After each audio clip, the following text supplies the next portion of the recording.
really channeling that creativity.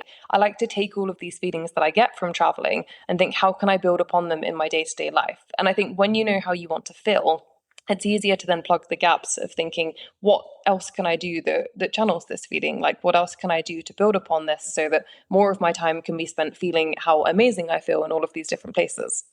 Hey there. Welcome or welcome back to the Mischief Movement podcast.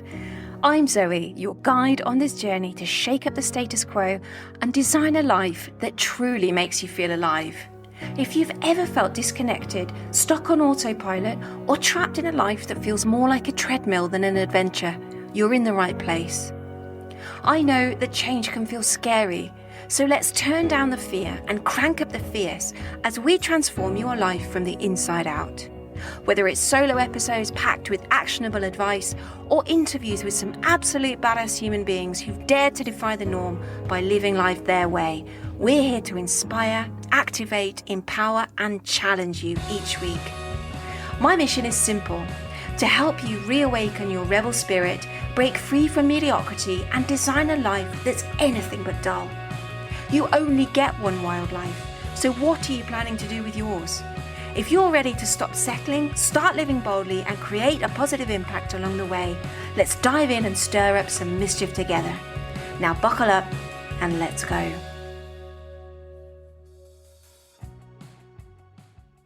Welcome back to the Mischief Movement podcast, the place where we ditch the rulebook, shake off the sensible life, and design something that actually feels alive. Today, I've got a guest who knows a thing or two about escaping the boxes that we build around ourselves.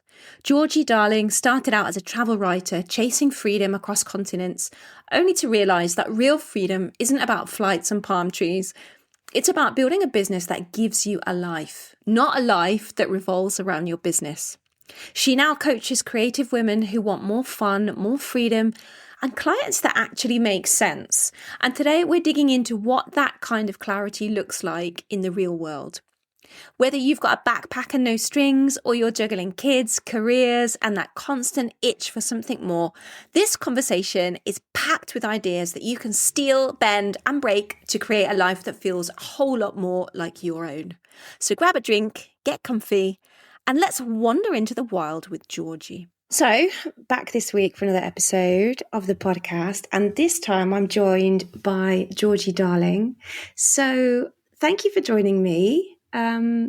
Georgie, what is your mischief? Hello, thank you first of all for having me on the show. I think my mischief is squeezing as much fun out of day-to-day life as I can. I think my priority in life, in business, in everything I do day to day is just making it fun, having a bit of mischief. What's the point if it doesn't have fun? I totally agree. And so how do you weave that into your day-to-day life? What does that look like for you? I think I always try to weave a bit of novelty into my day-to-day life. So sometimes it's relatively mundane things like working in a different coffee shop or a different cafe. Sometimes it's things like deciding that Portugal is too cold this time of year and flying to Mexico for a month, which is what I'm doing now.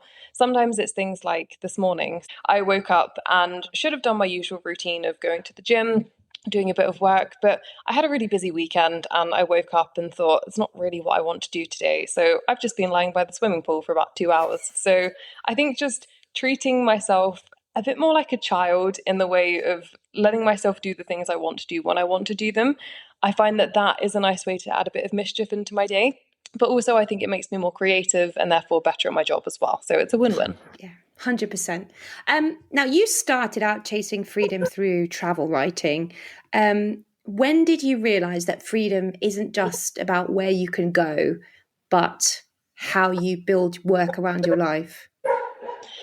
I think it took me a few years to figure out what freedom looked like for me. And to be honest, it's still something that I think is shifting nowadays. I kind of think to myself that things have changed a lot over time, as they always typically do. And what freedom looks like to me now isn't likely going to be what freedom looks like to me in a couple of years' time. So I always keep it quite flexible. But I think when I first started my freelance travel writing business, I had this notion that if I was self-employed, then I had freedom automatically.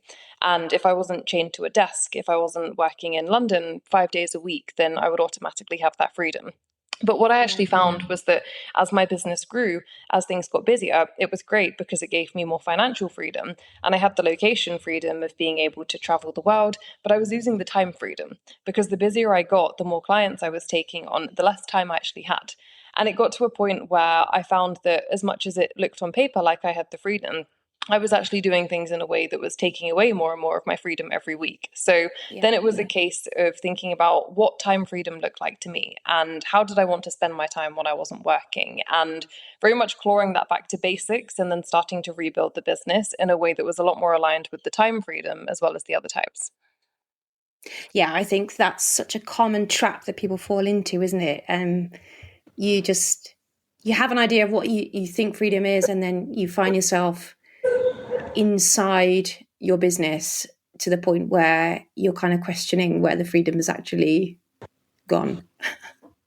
Yeah, it's something that I think a lot of business owners struggle with, especially when they are new to the business world, because often we start our businesses doing the things that we're passionate about, but no one really Sure. teaches us how to do the marketing side of things. So we find that we get better and better at the skills that we love, but actually sometimes you do have to reflect and take a step back and think, but actually, is this the business that I wanted? Am I spending my life doing the stuff that I love, which is what I set out to do?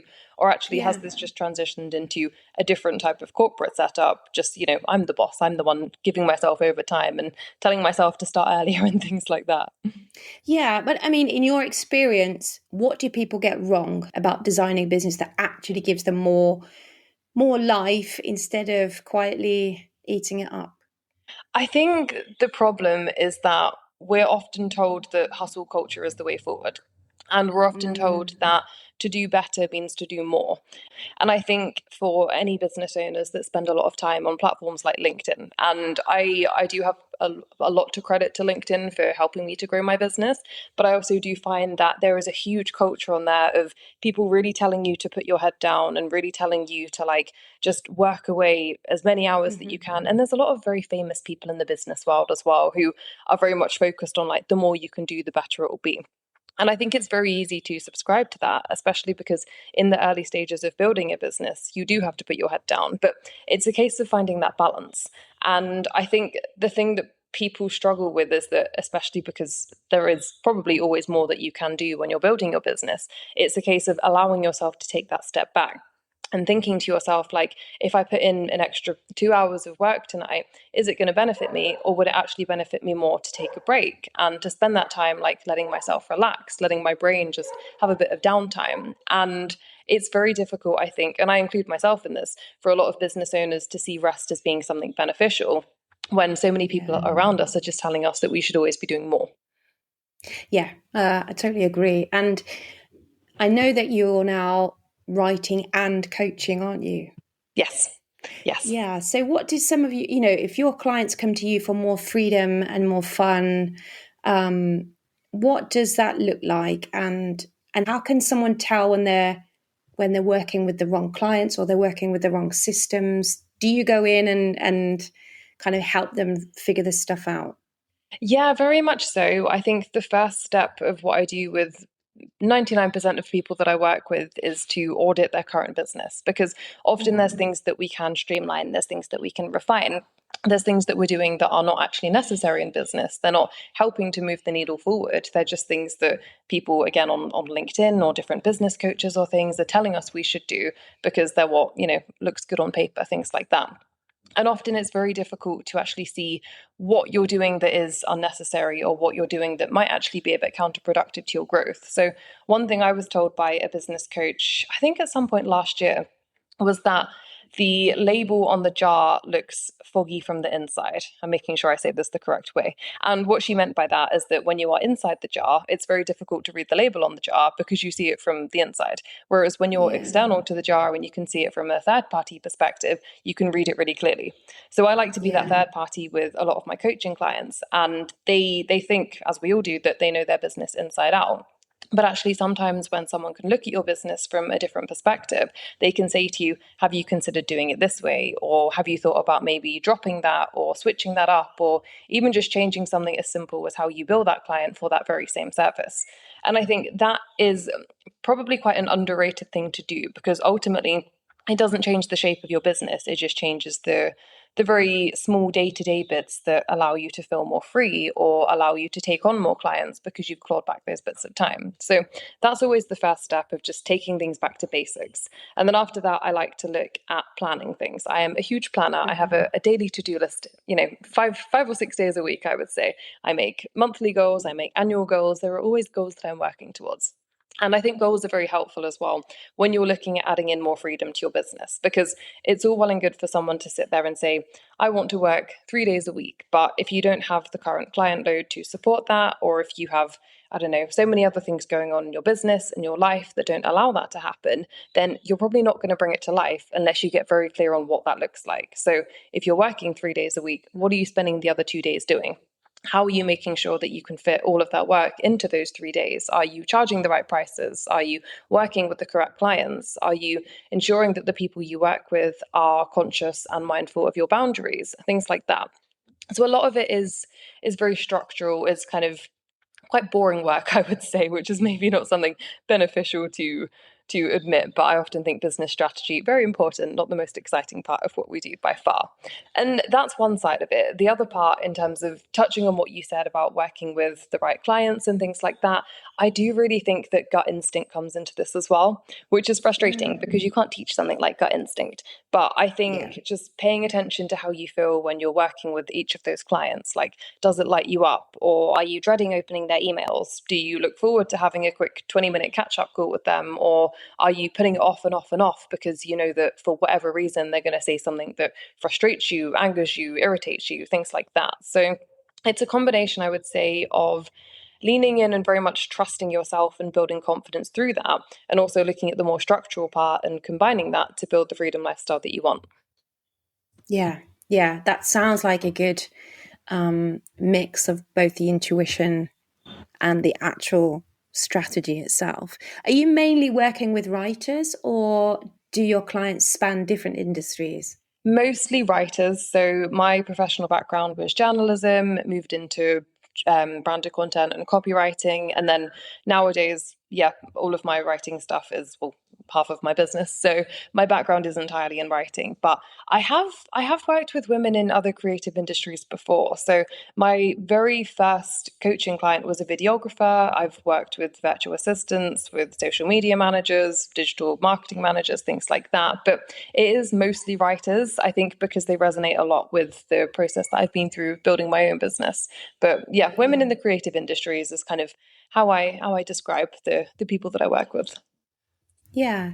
Um, and I suppose a lot of my listeners are going to be in midlife. Some of them have got kids, careers, and responsibilities that change how freedom looks. Um, what principles of your approach still hold true for them? Like, no matter whether they're looking for the kind of lifestyle of a freelance writer or somebody creative, maybe they're a bit more sort of confined. Yeah, I think freedom looks different to everyone. And while some of the people that I work with are similar paths to me and are looking to take their business remote, travel the world, things like that, I do also work with a lot of women in their 40s, in their 50s, sometimes in their 60s. And freedom, I think, looks unique to everyone. But for example, the women who are maybe within those age brackets, I think they're looking for things like maybe scaling down the business so they can spend more time with family. Or like some of the women I've worked with in their late 30s, a couple of them early 40s, they've wanted to have children, but these are the ones who are mostly in the US. They haven't felt safe enough to have children because of like the US's terrible maternity pay or lack of, and things like that. So sometimes freedom for them is mostly the financial freedom, and I'll work with them Yeah. so they can build their business mostly around retainer clients, and that way they have that nice consistent income and they feel free enough to have children. So for some people it's location freedom, traveling the world. Some people it's time and financial, and yeah, all of the other types of freedom. And I think one other thing as well that keeps coming up more so than it used to, I think, is the emotional freedom. And I think a lot of women that I've worked with who are in their late 40s, 50s onwards, they often find that they struggle sometimes to find new clients. And I think in an industry where there's a lot of pressure nowadays to do like video calls before you even potentially, start working with that client or things like that, and there's so much new tech around and things like that, I often work with women who will say to me, Georgie, do I need to be an SEO expert to be a freelance writer nowadays? Like, do I need to know all of these different technical things? And I don't know most of these things myself. And I think giving them the confidence and saying to them, like, you don't need to be, 110% involved in all of these different technical things. You just need to be good at the craft that you're offering clients. And I think maybe for people who, for example, have had 20 years, 30 years in the magazine industry, and are now trying to move into something like copywriting, then the emotional freedom that they have of thinking, actually, I'm still very good at my job. I'm still very good at the services that I offer. I have this incredible career history. I think allowing people and like guiding them, I think, to have that emotional security and emotional freedom is a really big part of overall freedom as well, I think.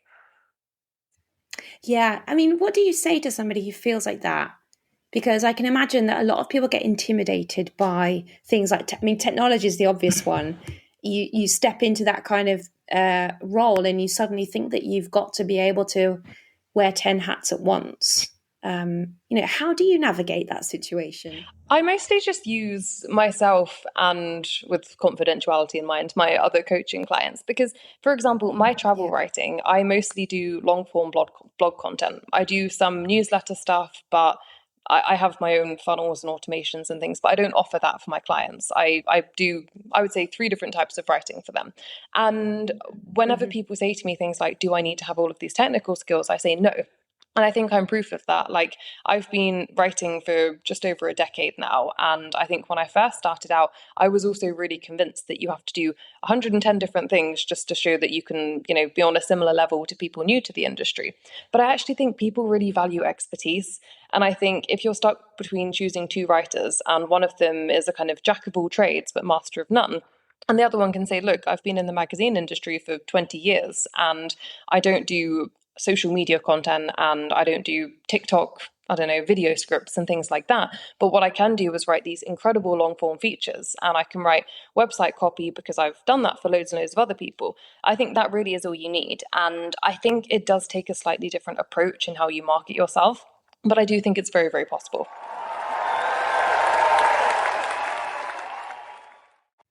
I've been talking to so many people lately who feel a bit stuck, not broken or lost, but just caught in that weird in between where you know that you're meant for more, but you just can't seem to get yourself moving.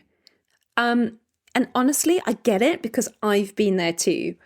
That's actually why I created something new called the Rebel Reset. It's a 90-minute session where we shake things up, we cut through the fog, and we get you moving again in a way that actually feels like you.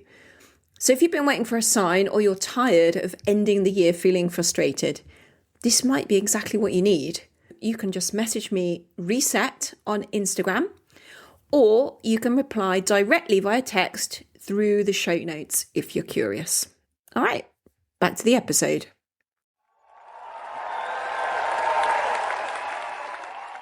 Thinking about travel writing and how it taught you how to shape stories, how can creative people use storytelling, not online, but, sort of internally as well, to redesign how they see themselves and the life that they want?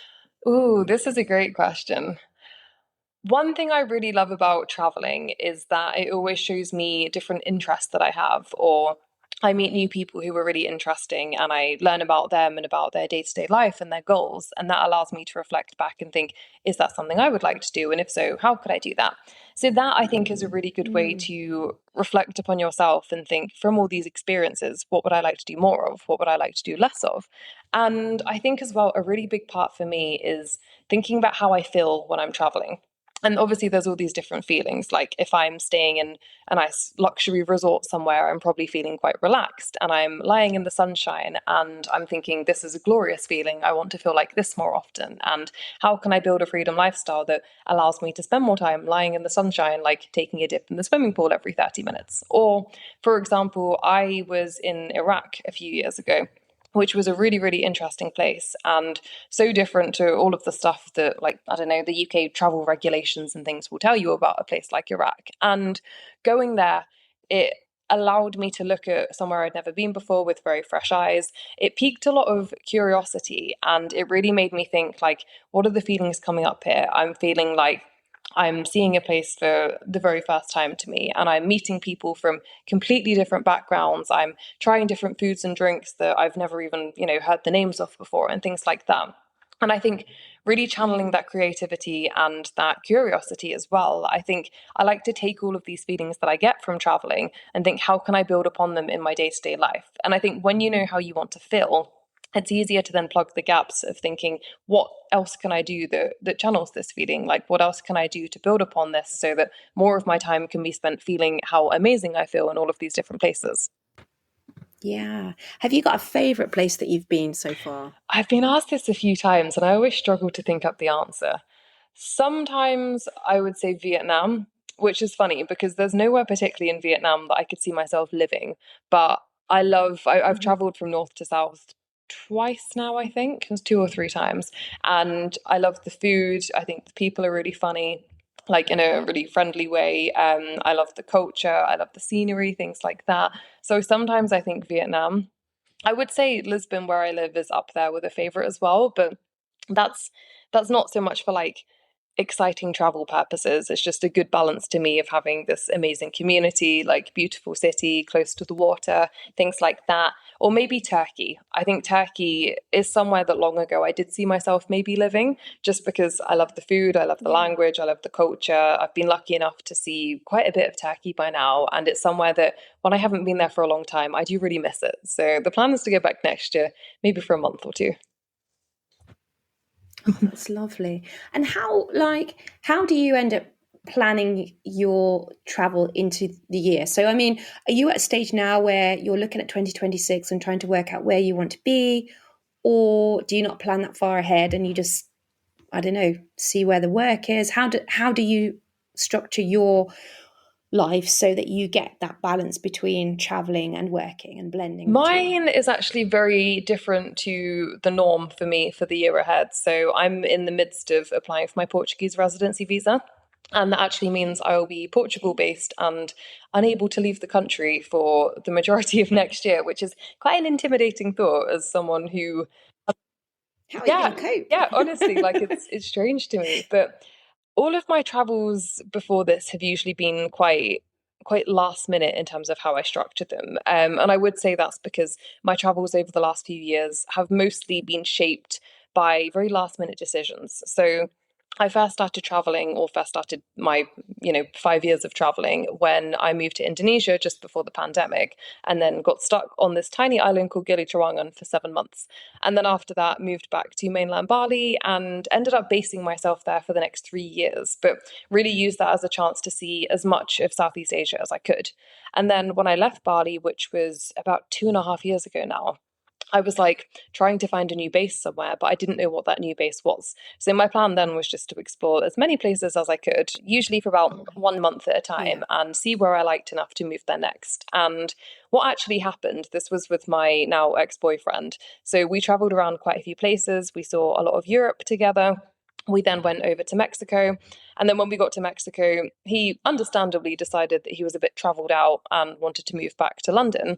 I, in contrast, was like, I'm quite enjoying Latin America. And then spent the next, well, year and a bit after that just traveling through Latin America with friends that I'd met along the way. So that was all very spontaneously planned. And my European adventures back before I moved to the other side of the world were also quite spontaneous. But now I do have to be a bit more strategic. So I'm in Mexico now because I wanted a month of sunshine before I go back to my first European winter of 6 years. And I was in Egypt before this for a scuba diving trip, which was really, really fun.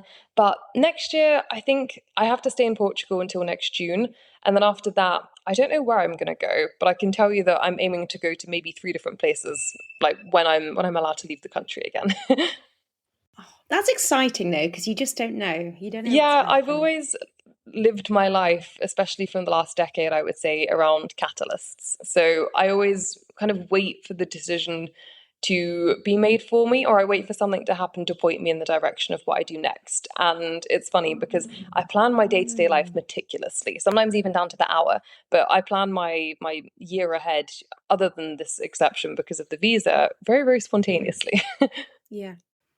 That's quite a contrast, isn't Yeah, it? yeah, it's like the immediate future to me is always very heavily scrutinized, and the more long-term future is just always we'll see what happens. Yeah. Oh, I do like that though. I think sometimes we can get too in our own heads when it's, when you're told to kind of, okay, where do you want to be in a year's time? What are your 5-year goals? What are your 10-year goals?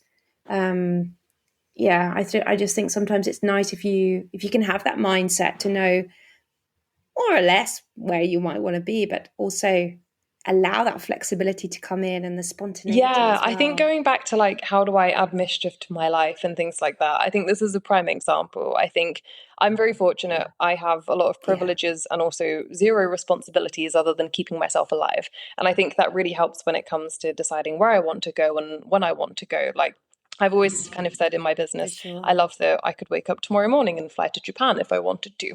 And I think keeping that as the primary goal, I would say, of building my business and what my business looks like, I think that allows me to have a lot more freedom in every other area of my life, because I really keep the time, location, financial, emotional freedom at the core of everything that I do, I would say. Yeah. And I think one of the things that, resonates so strongly is the sense of, that that's your number one value. And so everything has been designed around that. It's not left to chance. It is very structured in that way. Um, yeah, I think there's a lot to be said for people.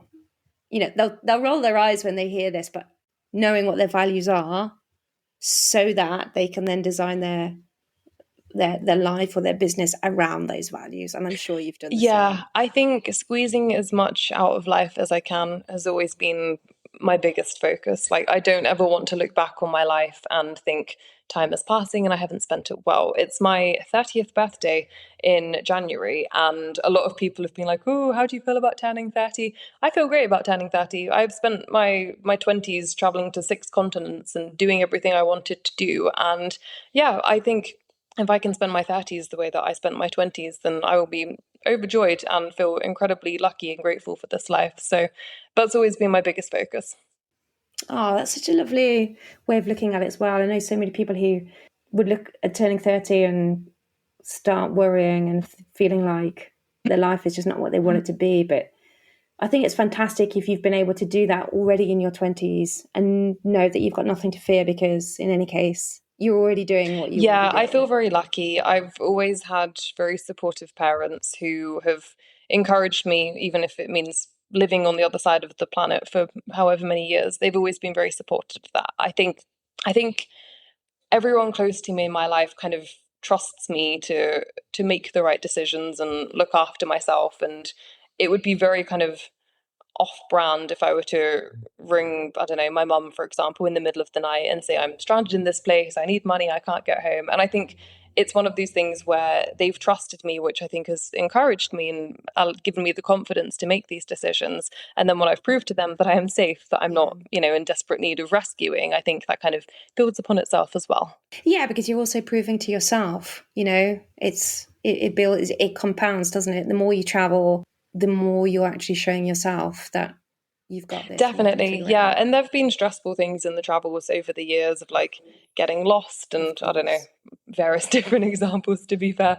But I think even that is very useful, because I think even in stressful situations, if you can prove to yourself you can get out of that stressful situation, you build so much confidence as well. And like, yeah, a lot of my travels were solo, to be fair. Even nowadays, a lot of my travels are solo. And it's something I recommend everyone to do. I think solo traveling is one of the most empowering things, and it forces you into situations where you might feel a bit uncomfortable, but you're going to meet people from all over the world. You're going to make some incredible friends. You're going to do the things that maybe do push you out of your comfort zone. And yeah, it's brilliant fun. Yeah, I've had a couple of other women on here who've done solo travel, and they both said exactly the same thing. They just Mm. couldn't recommend it highly enough. So, if someone listening feels like they've lost their spark or their sense of adventure, what small but slightly rebellious shift could they make this week or this month, maybe to kind of help them feel a bit more I would alive? start by making the time ideally to have a day of doing only the things that you want to do, which maybe sounds quite obvious. And obviously there are privileges involved here in terms of if you're responsible for other people and things like that. But I think sometimes we get really bogged down with obligations and expectations and things like that. And I think the more that those pile up, the harder it is to Yeah. come back to yourself and to figure out actually what is it that you want. And I think if you can find that your day-to-day life is then getting bogged down by what other people want you to do and making sure you're in certain places at certain times and things like that, I think there's something incredibly freeing about even half a day if a full day is not possible, even if it's just a Saturday afternoon or something, but taking that day to yourself and even just sitting down on the sofa for half an hour and thinking, actually, what do I want to do now? Like, is there somewhere that I want to go for a really nice lunch by myself? Do I want to go for a nice walk somewhere? Like, do I want to drive across the city or hop on a train and go somewhere else for a bit? And I think giving yourself that time and that space to actually think about, what is my priority right now? What is going to add a bit of fun to my day?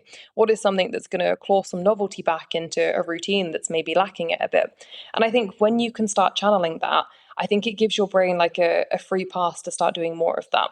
And if you can prove to yourself, like, I took, 6 hours, whatever it may be, to do the things that bring me lots of joy, your brain is going to latch onto that and think, okay, great, how can we do more of this? What would it look like if I did this for, I don't know, half a day next week in terms of following my usual schedule for that?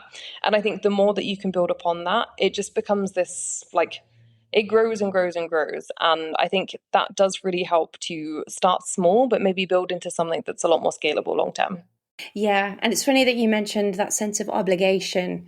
Where are some examples of where you've broken the rules, or maybe gone against people's expectations in order to have that life that you So wanted to I've have? been lucky because I don't feel like I've had a huge amount of expectations put upon me. I mean, I could say things like I have I have friends or I have ex-partners' parents who had expectations that by the time I was 29 that I would be engaged, I would maybe be married, I would maybe be having children or expecting them, things like this. And I've never bothered myself too much with people's expectations of me for two reasons. I think from a business perspective, I would only really trust people's expectations if that's someone that I look up to in a professional sense. I think if someone has expectations for me and they are not in a position that I would like to be in, their expectations don't hugely matter because clearly we're on different paths. And I think expectations, when it Yeah. comes to, I guess, more of a personal life, it's something again that I know that I have, yeah, friends back home, let's say, who have multiple children and a mortgage and they're about to buy their second house and things like that. And I imagine that if ever they look at my Instagram or, see me pop up on LinkedIn or something, I imagine they probably think, like, what is she doing with her life? Like, she's not doing any of the more conventional things. So I think there are a lot of expectations around. And I don't know, maybe if it's that I'm very fortunate in that they're not really put upon me, or if I just have kind of horse blinders on and I just Yeah. don't ignore them, which is a very lucky thing to be able to do, I think. I think some people do definitely feel more restricted by obligations and expectations than I am, but maybe it's a personality thing. Yeah. What's the number one pattern that you see that stops people from claiming the life they say they want when you're coaching your clients? Is there something that nearly always Yeah, I comes think up? people talk themselves out of things very easily. And I, once again, very much include myself in this. I think when you are your own business owner, I think it's very easy to keep yourself in your comfort zone. Because most of us, I think, we start our own businesses, but if they scale, it gets to a point where we feel very intimidated by what we've built. And I think both the blessing and the curse of being self employed is that you are the one that can put yourself forward for as many pay rises and as many promotions and as many opportunities as you like. But equally, you are the one who has to do that. And if you talk yourself out of raising your rates or Yeah. pitching to a bigger, scary client or things like that, there's not going to be anyone behind you that's going to encourage you to do that. And I think so many people get to this point where they reach what they see as, I guess, like the upper limit in terms of what their comfort zone tells them that they can achieve. And if they don't have someone behind them to encourage them and say to them, what is the best case scenario from this? Like, let's not think about the worst case scenario, let's think about the best case scenario. Then it can be very easy to reach that cap and just kind of accept that maybe this is it. And then I find that people often feel a bit frustrated. They maybe feel a bit disappointed because they've built this business. And then they're like, okay, but it doesn't feel as good as I thought it would feel. Like, I know that maybe I could do other things, but I don't know what those look like, or I don't know how I bring this to life. And yeah, I think the limiting beliefs is the main thing that people come up against in terms of telling themselves that they're not able to do more. And I did used to do it so much in my business as well. I would talk myself out of so many different things, and I would put things off because I would be embarrassed of what other people thought of me doing it, or if I could do it right, or if I would mess it up and it would be embarrassing and things like that.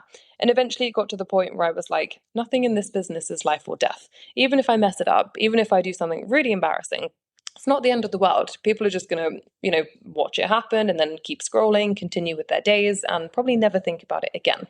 And I think adopting that kind of mindset and thinking, what is the best case scenario rather than what is the worst case scenario? I think that has made a huge difference to how I approach my business and the success that I've had in my business. And it's something that I always try and channel in the people that I work with as well. Yeah.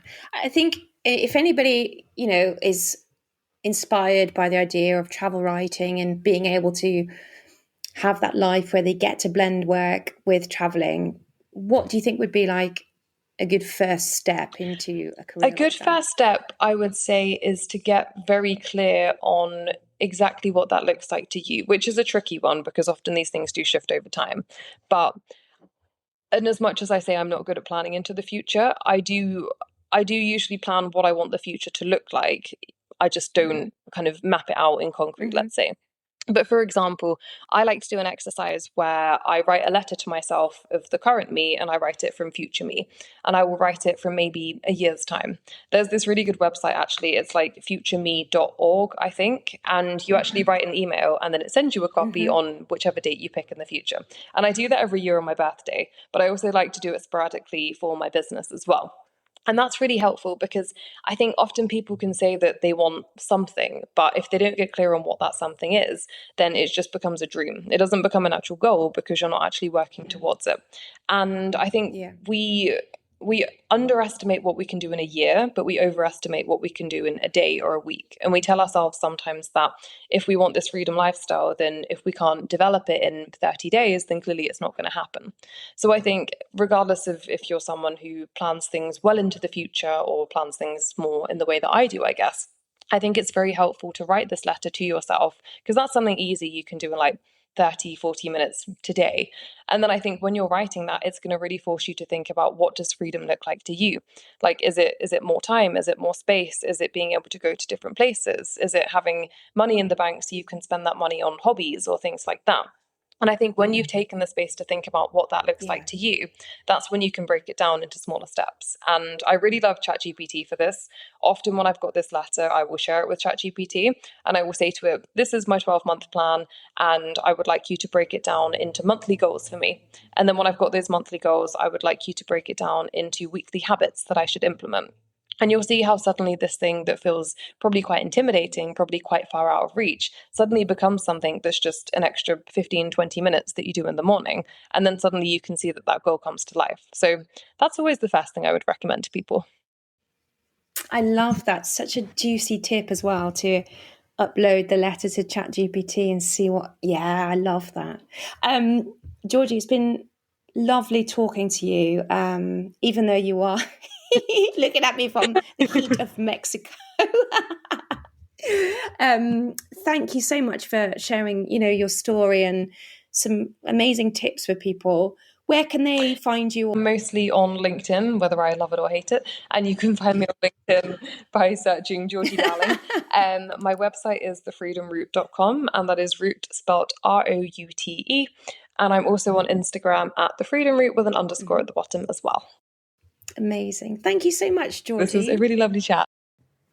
Don't go anywhere. Here is your rebellious recap. Okay, number 1, freedom can relate to time, money, location. And it's important to understand that obtaining one doesn't mean obtaining all of them. The perfect balance may be hard to achieve, but Try to check in regularly with yourself, asking if this is the life or business that you wanted, and if not, how can you change things up?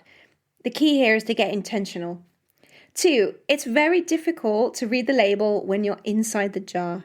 This is why working with a coach or an external person helps you to see things that you can't. 3, creating freedom can often require adding more structure, which sounds counterintuitive, but creating yearly, quarterly, monthly, and weekly goals, planning your weeks even, can help you to focus on the important stuff so that your freedom doesn't get sucked away by other less important tasks. 4, trust your gut when it comes to working with the right clients. If on the first call it feels like a red flag, then they probably are a red flag. Number 5, you don't need to be good at all parts of your business.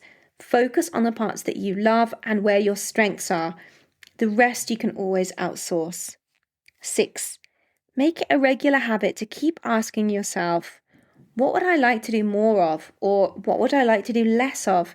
Because awareness is the first step in aligning yourself with the life that you're designing, not the one that you're living by default. 7, when you know how you want to feel, you can start to plug the gaps in your day-to-day life by asking yourself, what else can I do so that more of my time can be spent feeling like this? 8, there's nothing like traveling to build your confidence, since you always have to figure things out and deal with the unexpected. 9, if you've lost your spark, the easiest way to get it back is to rediscover those things that light you up, maybe the things that you used to enjoy as a child, but you have to schedule in the time to do them and to explore those things.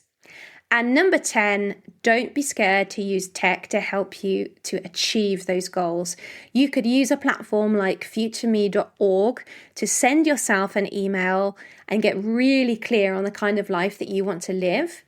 And then also use that same letter, plug it into AI, use ChatGPT to help you break down your bigger vision, your bigger goal into quarterly or monthly or even weekly goals so that you have a plan to work from.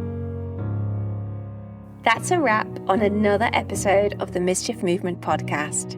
If today's content stirred something in you, let's keep in touch on Instagram or connect with me on LinkedIn. You could even click the link in the show notes to sign up to my Mischief Mail newsletter, where you'll get exclusive insights on upcoming episodes and your chance to submit questions to future guests.